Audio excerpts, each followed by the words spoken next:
Now, it's been one of the Mayor's big promises to clean up London's polluted air. And on day 3 of Sadiq Khan's trip to India, he saw firsthand just how bad it could get if nothing is done to try and make this city greener. He was in Delhi, where smog is a daily problem, so much so that a cricket test match had to be halted this week because players were struggling to breathe. Well, from Delhi, here's our political correspondent, Simon Harris. Well, if London's air is to be cleaner, a new generation of electric cars could help. Today, the first electric black cabs hit the roads here.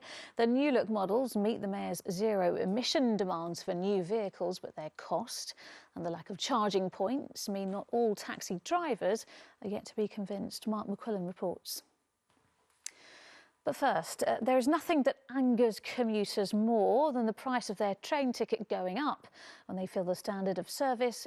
It is quite common at this time of year to see charity singles want to get the Christmas number 1. First time for the big issue.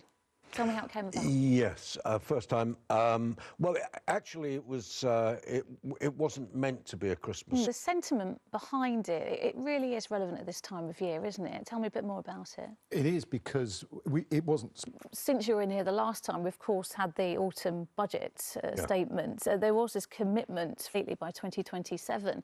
How realistic? Martin is here with the weather. Martin, earlier we heard in Simon's piece about the smog that's in India. It's actually 65 years ago to the day that we had the Great Smog of London. Yeah, exactly. Smoke and fog, and the two things combined to be smog. And that's exactly what we had back in 1952.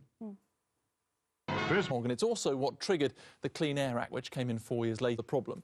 So now when we have air pollution, it's slightly different. It's not smog. Finally tonight, if you think about the life of a professional footballer, fast cars, plenty of money and a life of luxury probably springs to mind. But for most of them, the reality can be quite different. Still perhaps far removed from what most of us are used to, but still with the everyday challenges of things like parenthood and diet, as our sports reporter Amy Lewis found out when she spent the day with QPR striker Jamie Mackie. And that's all from us for now. We're back with the latest after ITV News at 10, which is on at the later time of 10:30. Coming up, Mary Nightingale with the ITV Evening News. But from me and the rest of the London team, bye-bye.